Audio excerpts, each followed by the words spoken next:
हाँ जी दोस्तों, कैसे हो आप सभी। स्वागत है आपका मेरे यूट्यूब चैनल में। आप देख रहे हैं डीएलएड पाठशाला। तो दोस्तों, हमने आज सुबह शैक्षिक मूल्यांकन की क्लास ले ली थी 5। और अब हम चल रहे हैं पढ़ने के लिए कि कंप्यूटर की class BTC DElEd third semester की क्लास है। और ये बैच इंग्लिश मीडियम और हिंदी मीडियम दोनों के लिए है। तो आसानी से मैं समझाता हूँ और इंग्लिश और हिंदी दोनों लैंग्वेज में मैं समझाता हूँ, तो बच्चों को आसानी से समझ में आता है। और ये बिल्कुल फ्री है यूट्यूब पे। तो दोस्तों, आप लोग लाइक करें, सब्सक्राइब करें, शेयर करें, एक दूसरे को कमेंट भी करें और टेलीग्राम चैनल को भी ज्वाइन कर लें। तो आइए दोस्तों, हम लोग देखते हैं क्लास 6 में हम आज क्या पढ़ेंगे। उससे पहले कि हम क्लास 6 पढ़ा जाए, उससे पहले हम लोग डिस्कस कर लेते हैं कि लास्ट क्लास में हमने कंप्यूटर में क्या पढ़ा था। तो दोस्तों, कल हमने पढ़ा था डिजिटल कंटेंट से पढ़ाई रोचक और आसान होती है। बच्चों को आधुनिक टेक्नोलॉजी का उपयोग सिखाया जाता है। नई नई टेक्नोलॉजी का उपयोग सिखाया जाता है बच्चों को। Smart class, digital board, slides, e books आदि के माध्यम से पढ़ाई होती है। इसमें यूट्यूब और ट्रेनिंग वीडियोस बच्चों की स्किल्स को बेहतर करते हैं। यूट्यूब और ट्रेनिंग वीडियोस जो होती है, ट्रेनिंग वीडियोस, वो बच्चों की स्किल्स को बेहतर करती है। ई पुस्तकालय, ई प्रयोगशालय और संग्रहालय से घर बैठे बैठे सीखना आसान हो जाता है। यहाँ ई पुस्तकालय, ई प्रयोगशालय और ई संग्रहालय से घर बैठे बैठे सीखना आसान हो गया है। आइए दोस्तों, हम लोग आज का लेक्चर पढ़ते हैं क्लास 6 कंप्यूटर का। और हम लोग अपना कंप्यूटर का सिलेबस ऑलमोस्ट कंप्लीट करने वाले हैं। खत्म ही होने वाला है, आधा हम लोग पहुंच गए हैं, आधा सिलेबस बचा हुआ है बस। तो आशा करती हूँ दोस्तों, आप लोग अच्छे से पढ़ते होगा, अच्छे से आप लोगों को समझ में आता होगा। और हम लोग फाड़ देंगे कंप्यूटर का पेपर, 25 में से 25 करके रहेंगे। ठीक है दोस्तों, तो चलिए पढ़ते हैं हम लोग। तो पहला टॉपिक है अभी ई लर्निंग की भूमिका क्या होती है, मतलब roles of e learning in education. E learning की भूमिका। ई लर्निंग का मतलब होता है computer, internet, video, CD, web pages आदि के जरिए पढ़ाई करना। ई लर्निंग का क्या मतलब होता है? Computer, internet, videos, CD, web pages आदि के जरिए पढ़ाई करना, इसी को ई लर्निंग कहते हैं दोस्तों। इसे मिश्रित अधिगम, ब्लेंडेड लर्निंग भी कहते हैं। इसे मिश्रित अधिगम, ब्लेंडेड लर्निंग भी कहते हैं, क्योंकि इसमें कई तरह के साधनों, मीडियम्स का इस्तेमाल होता है। इसमें कई तरीके के साधन यूज होते हैं, जैसे कंप्यूटर हो गया, मोबाइल हो गया, इंटरनेट हो गया, वीडियोस हो गया, सीडी हो गया, वेब पेजेस हो गया आदि के जरिए जो पढ़ाई होती है, इसी के लिए इसको मिश्रित अधिगम कहा जाता है, मतलब ब्लेंडेड लर्निंग कहते हैं। ई लर्निंग के फायदे क्या होते हैं, आइए दोस्तों पढ़ते हैं अब हम लोग ई लर्निंग के फायदे क्या होते हैं। Roles of e learning in education में ई लर्निंग के बारे में आपने लिखा। फिर ई लर्निंग से क्या क्या होता है। पढ़ाई कभी भी, ई लर्निंग से पढ़ाई कभी भी कहीं भी की जा सकती है, कहीं भी की जा सकती है। आप किसी भी शहर हो, किसी भी देश हो, आप नेपाल में जाकर के भी पढ़ सकते हैं, आपको अगर पढ़ना हो इंडिया की चीजें। तो ये सारी चीजें हो सकती है ई लर्निंग से। पढ़ाई कभी भी, कहीं भी, किसी भी जहां से हो सकती है। शिक्षक और विद्यार्थी दोनों वीडियो चैट, ईमेल और वेबसाइट से जुड़ सकते हैं। शिक्षक जो है और विद्यार्थी दोनों एक साथ वीडियो चैट में, वीडियो कॉलिंग में जुड़ सकते हैं। ईमेल से बातें हो सकती है, फाइल और अटैचमेंट भेजा जा सकता है, डॉक्यूमेंट भेजा सकता है। आपको वेबसाइट से भी जोड़ा जाता है। हर विद्यालय की, हर स्कूलों की वेबसाइट होती है आजकल। तो इससे सीखने का तरीका रोचक और आसान बन जाता है। ई लर्निंग से सीखने, बच्चों को सीखने का तरीका रोचक और आसान बन जाता है, और बच्चे आसानी से उसको समझ जाते हैं और देर तक उनको याद भी रहता है। ये हर उम्र के बच्चों के लिए फायदेमंद है। ई लर्निंग हर उम्र के बच्चों के लिए फायदेमंद होता है दोस्तों। समझ में आया ना ई लर्निंग से। अब हम लोग देखते हैं उदाहरण के लिए ऑनलाइन क्लासेस जो चलती है, जैसे हम पढ़ा रहे हैं आपको डीएलएड थर्ड सेमेस्टर, इसी तरीके से। हाँ, एक चीज और दोस्तों मैं आपको लोग को बता देना चाहता हूँ, फर्स्ट सेमेस्टर का जल्द से जल्द मैं क्लास लाऊंगा। और अगर क्लास नहीं हो पाएगा तो सीधे मैराथन लाऊंगा। 4-4 घंटे की मैराथन रहेगी, आप वो मैराथन में पढ़िएगा। उसमें हर एक टॉपिक भी नहीं छोड़ूंगा, मैं सारी चीजें पढ़ा दूंगा एक साथ। तो आप उसको पढ़ते जाएंगे, सुन ईयरफोन में लगा करके सुनेंगे, आपको अच्छे नंबर आएंगे। 90% तो मैं गारंटी लिख करके दे रहा हूँ। तो आइए हम लोग उदाहरण देख लेते हैं इसके। ऑनलाइन क्लासेस, यूट्यूब से पढ़ाई, ई पुस्तक, ई अनवर्क मतलब ई कंटेंट आदि, ये सारी चीजें ई लर्निंग के एग्जाम्पल हैं, उदाहरण हैं। तो क्या क्या हुआ ई लर्निंग की भूमिका, मतलब roles of e learning in education में।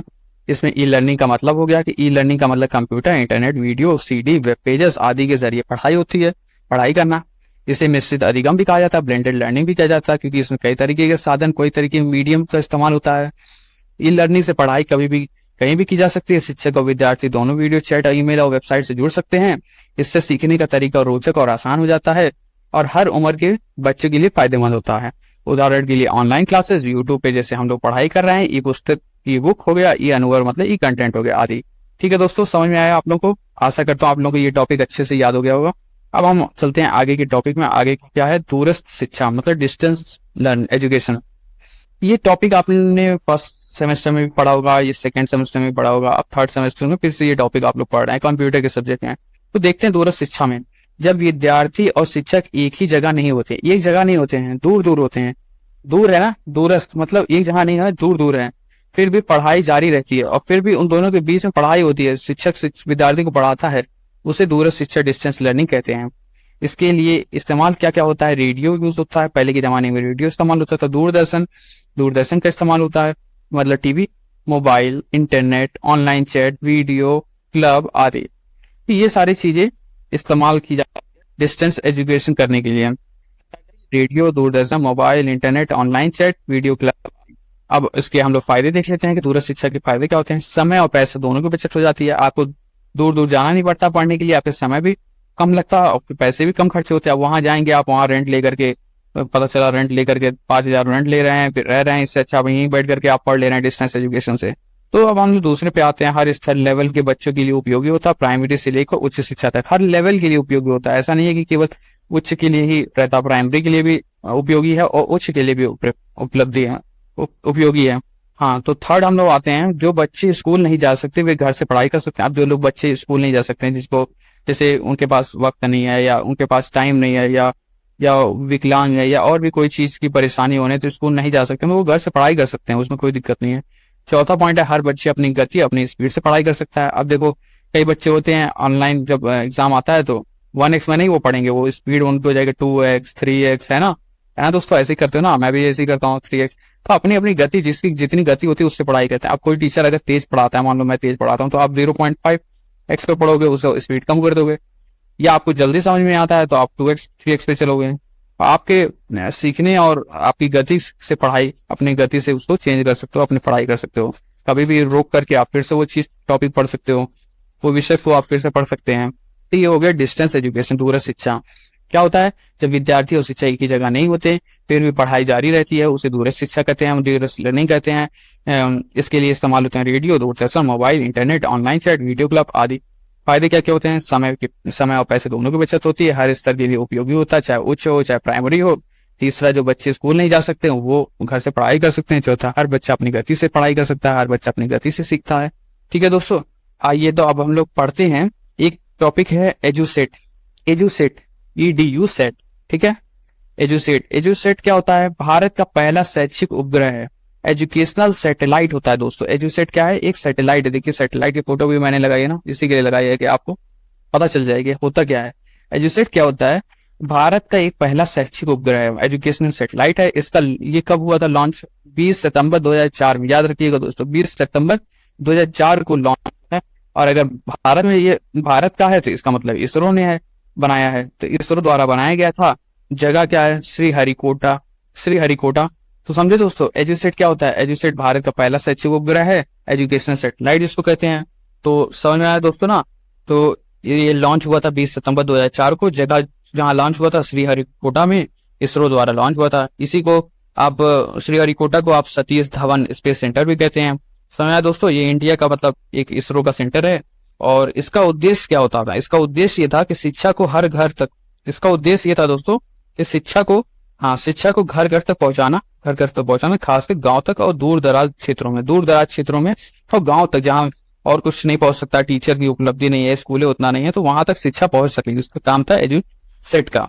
ये एक एजुकेशनल सैटेलाइट है, शैक्षिक उपग्रह है। ये कैसे के काम क्या, एजुसेट के काम क्या होते हैं, फंक्शंस क्या होते हैं एजुसेट के? बच्चों को घर बैठे कंप्यूटर से पढ़ाई मिलती है, बच्चों को घर बैठे बैठे कंप्यूटर से पढ़ाई मिल जाती है। शहर और गांव दोनों जगह शिक्षा का प्रशासन होता है। शहर में भी और शहर में तो शिक्षा का प्रशासन होता ही था, गांव में भी अब बहुत होने लगा, तो दोनों जगह शिक्षा का प्रशासन होता है। जिससे स्वास्थ्य और सामान्य ज्ञान की जानकारी भी देता है, स्वास्थ्य कैसे रखना है और सामान्य ज्ञान जो जनरल नॉलेज होते हैं उसका भी जानकारी देता, नॉलेज देता है ये। और इंटरनेट और कंप्यूटर से इसका कनेक्शन जरूरी होता है। इंटरनेट, कंप्यूटर आपके पास होना चाहिए और इंटरनेट होना चाहिए, इन दोनों में बीच में कनेक्शन होना चाहिए, तभी आप ये एजुसेट काम करता है। समझ दोस्तों, तो एजुसेट जो है ये भारत का पहला शैक्षिक उपग्रह होता है। तो 20 सितंबर 2004 में इसका लॉन्च हुआ श्रीहरिकोटा इसरो द्वारा। इसरो द्वारा शिक्षा को घर घर तक पहुंचाना, खासकर गांव और दूर दराज क्षेत्रों में। ठीक है दोस्तों, इसके काम फंक्शन हमने पढ़ लिया। अब हम लोग आते हैं टेली कॉन्फ्रेंसिंग क्या होता है। टेली कॉन्फ्रेंसिंग, ठीक है ना, पहले पढ़ाया था मैंने हमने ये चीज। आइए हम लोग फिर से इसको डिटेल में थोड़ा डिस्कस कर लेते हैं। तो दोस्तों, जब दो या अधिक लोग दूर दूर से एक साथ बात करते हैं, ठीक है ना, मैंने कहा था ना इससे पहले जब मैंने पढ़ाया था, तो टेली कॉन्फ्रेंसिंग किस लिए यूज होता है? मीटिंग के लिए, मीटिंग में। तो क्या होता है इसमें, जब दो या दो से अधिक लोग दूर दूर से एक साथ बात करते हैं और विचार साझा करते हैं, तो उसे टेली कॉन्फ्रेंसिंग कहते हैं। अब कोई यहाँ पे है, कोई यूपी में है, कोई दिल्ली में है, कोई कर्नाटक में है, कोई बिहार में है, और जहाँ के मंत्री मान लीजिए हैं। तो मीटिंग जब होती है तो टेली कॉन्फ्रेंसिंग के जरिए होती है।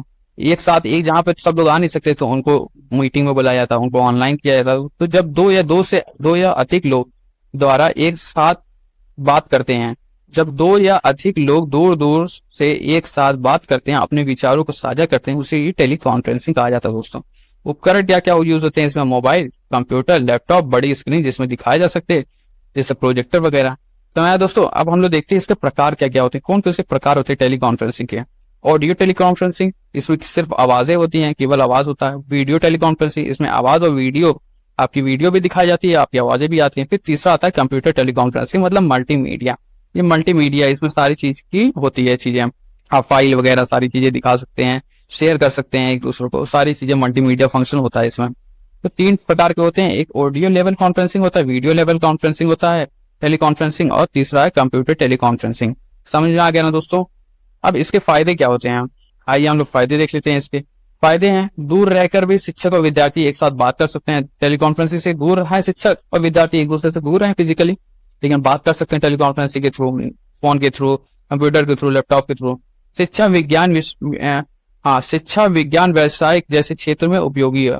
शिक्षा जो है, शिक्षा विज्ञान व्यवसाय जैसे क्षेत्रों में उपयोगी होता है। बच्चों के लिए शेड्यूल, समय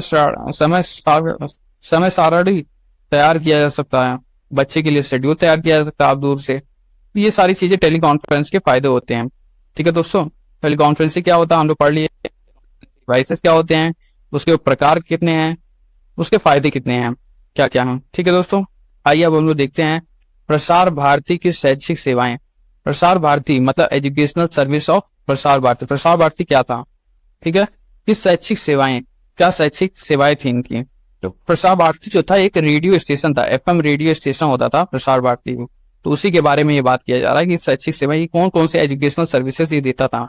तो पहले इसके बारे में पढ़ेंगे होता क्या है। स्थापना इसकी हुई थी 23 नवंबर 1997 में। 23 नवंबर 1997 में प्रसार भारती की स्थापना हुई थी। इसका उद्देश्य क्या था दोस्तों? इसका उद्देश्य था शिक्षा, विज्ञान, स्वास्थ्य, एकता आदि के कार्यक्रम चलाना। इसका उद्देश्य क्या था? शिक्षा, विज्ञान, स्वास्थ्य, एकता आदि का कार्यक्रम चलाना थी रेडियो पे। क्या क्या सेवाएं थी इसमें? पहली रेडियो, इसमें क्या था? रेडियो ज्ञानवाणी रेडियो, ठीक है। तो इसमें पहला नंबर था रेडियो ज्ञानवाणी। इसमें इसकी शुरुआत क्या हुई थी? इसकी शुरुआत 2000 में हुई थी। एफएम रेडियो स्टेशन था ये ज्ञानवाणी रेडियो, ठीक है, एफएम रेडियो स्टेशन था। शुरुआत इसके 2000 में हुई थी।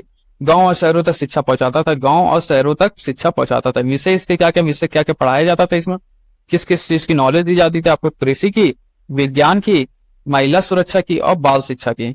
तो हमने पढ़ा ज्ञानवाणी रेडियो, ठीक है। ज्ञानवाणी रेडियो की शुरुआत 2000 में हुई थी। एफएम रेडियो स्टेशन था ये, गांव और शहरों तक शिक्षा पहुंचाता था। विषय क्यों बोलते, विषय का ज्ञान इसमें मिलता था, कृषि का, विज्ञान का, महिला सुरक्षा का और बाल शिक्षा का। ठीक है दोस्तों, तो आशा करता हूं आप लोग को ये समझ में आया होगा ज्ञानवाणी रेडियो स्टेशन। तो हम लोग आते हैं, एक ज्ञान दर्शन चैनल था, दूरदर्शन ज्ञान दर्शन चैनल, ठीक है। इसकी शुरुआत कब हुई थी? ज्ञानवाणी 2000 में हुई थी। ये शुरू हुआ था 15 अगस्त 1984 में शुरुआत हुई थी। यह एक शैक्षिक चैनल था, ये केवल एक एजुकेशनल चैनल ही था, टीवी चैनल। ये एजुकेशनल टीवी चैनल था, जिसको दूरदर्शन ज्ञान दर्शन कहते हैं, ज्ञान दर्शन चैनल कहते हैं हम। इग्नू के द्वारा संचालित किया गया था ये इग्नू। हर भाषा में शिक्षा के कार्यक्रम प्रशासित होते थे। इसमें हर भाषा में, आप कोई भी भाषा जानते हो, हर भाषा में आपके कार्यक्रम प्रशासित होते थे। समय है दोस्तों कि दूरदर्शन ज्ञान दर्शन चैनल क्या है, ये 15 अगस्त 1984 में हुआ था। ये टीवी चैनल होता था और ये आपका ज्ञानवाणी रेडियो है। शुरुआत इसके 2000 में हुई थी, एफएम रेडियो स्टेशन है, ठीक है। तो ये था आज का लेक्चर दोस्तों। हम लोग रिवाइज कर लेते हैं हमने आज का क्या पढ़ा। तो पहला हमने पढ़ा ई लर्निंग की भूमिका। दोस्तों हम पहले आपको बता देते हैं कि आप यूट्यूब पे जाइए, यूट्यूब पे डीएलएड पाठशाला आप लिखिए और सब्सक्राइब करिए डीएलएड पाठशाला को दोस्तों, और सब्सक्राइब करें, लाइक करें और बेल आइकन जो होती है घंटी उसको दबा दिया करें। ठीक है दोस्तों, आशा करता हूँ आपको हमारी वीडियोस अच्छी लगती होगी। आप रिव्यू देंगे, आप फीडबैक देंगे, तभी हम दोनों आपस में मिल करके एक साथ आगे बढ़ेंगे। तो टेलीग्राम चैनल को ज्वाइन कर लीजिए, शेयर करिए, हर ग्रुप में भी शेयर करा करिए, और ऐसे ही आपका सपोर्ट चाहिए बस। तो आइए हम लोग डिस्कस कर लेते हैं हम लोग क्या क्या पढ़े हैं आज की क्लास में। हमने पढ़ा ई लर्निंग की भूमिका क्या होती है, roles of e learning education, जिसमें ई लर्निंग क्या होता है वो हमने बताया, ई लर्निंग से क्या क्या होता है वो हमने बताया उदाहरण। फिर हमने पढ़ा दूरस्थ शिक्षा क्या होती है, डिस्टेंस एजुकेशन, उसमें हमने उसके बारे में पढ़ा और उसके फायदे पढ़े हैं। फिर हमने पढ़ा एजुसेट क्या होता है, एजुसेट एक आपका शैक्षिक उपग्रह होता है, इसरो के द्वारा हरिकोटा में स्टार्ट हुआ था 20 सितंबर 2004 में। शिक्षा को घर घर पहुंचाना, खासकर गाँव दूर दराज में। फिर इसके हमने काम डिस्कस किए हैं। उसके बाद टॉपिक आया टेली कॉन्फ्रेंसिंग क्या होता है, तो मीटिंग वाला, जब दो से अधिक लोग दूर दूर बैठ करके एक साथ बात करते हैं, अपने विचार साझा करते हैं, उसी को टेली कॉन्फ्रेंसिंग करते हैं। उसके 3 प्रकार फिर हमने डिस्कस किया, audio teleconferencing, video teleconferencing और कंप्यूटर टेली कॉन्फ्रेंसिंग। फिर हमने उसके फायदे देखे हैं। फिर हमने प्रसार भारती की शैक्षिक सेवाएं देखी, educational service of Prasar Bharati 1997 में इसका स्टार्ट हुआ था। फिर हमने देखा ज्ञानवाणी, इसके अंदर ज्ञानवाणी रेडियो आ गया। ज्ञानवाणी रेडियो आपका जो था वो शुरुआत 2009 में हुई थी, एफएम रेडियो स्टेशन था। फिर हमने पढ़ा ज्ञान दर्शन चैनल, ज्ञान दर्शन जो चैनल जो था 1984 15 अगस्त को हुआ था। यह एक एजुकेशनल टीवी चैनल था, इग्नू के द्वारा संचालित किया गया था। इसमें हर भाषा में प्रशासित किया गया था। आइए हम लोग एक बार शॉर्ट नोट डिस्कस कर लेते हैं परीक्षा के लिए जो होते हैं, आपको नोट्स बनाने के लिए आसान होगा। तो दोस्तों शॉर्ट नोट्स देख लेते हैं। ई लर्निंग क्या होता है, डिजिटल टेक्निक से पढ़ाई और घर बैठे सीखना। डिजिटल लर्निंग से पढ़ाई होती है, इसमें घर बैठे बैठे आप सीख सकते हैं, इसी को ई लर्निंग कहते हैं। कंप्यूटर, मोबाइल, लैपटॉप, टैबलेट, इन सब चीजों से होती है। दूरस्थ शिक्षा क्या होता है, रेडियो, टीवी, कंप्यूटर से दूर रहकर भी पढ़ाई। रेडियो, टीवी, कंप्यूटर से दूर रह करके भी पढ़ाई होती है। इसमें दो शिक्षक और जो स्टूडेंट रहते हैं आप अलग अलग रहते हैं और दूर से पढ़ाई होती है। एजुसेट क्या है, भारत का पहला शैक्षिक उपग्रह है, गाँव में शिक्षा पहुंचाता है ये, समझे। टेलीकॉन्फ्रेंसिंग क्या होता है, दूर रहकर वीडियो और ऑडियो से बातचीत होती है कॉन्फ्रेंसिंग। प्रसार भारती में क्या क्या आता है, आपके ज्ञानवाणी आता है, रेडियो, और ज्ञान दर्शन टीवी चैनल आता है, ऐसे शिक्षा देना। ये है प्रसार भारती आपका। समझ में आया दोस्तों। तो आशा करता हूँ आपको हमारा लेक्चर आज का समझ में आया होगा। ये था कंप्यूटर का क्लास 6, हिंदी और इंग्लिश मीडियम दोनों के लिए दोस्तों। तो हम ये बैच चला रहे हैं बीटीसी डीएलएड 3rd सेमेस्टर, और डेली की क्लासेस होती है लाइव। परीक्षा में आने वाले ये सारे प्रश्न होते हैं और हम सभी विषय पढ़ाते हैं और नोट्स भी आपको देते हैं प्रॉपर।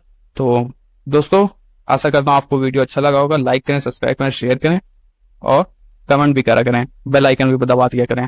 ठीक है दोस्तों, मिलते हैं कल की क्लास में, शैक्षिक वाली क्लास में। तब तक के लिए धन्यवाद आपका। Thank you so much, bye bye.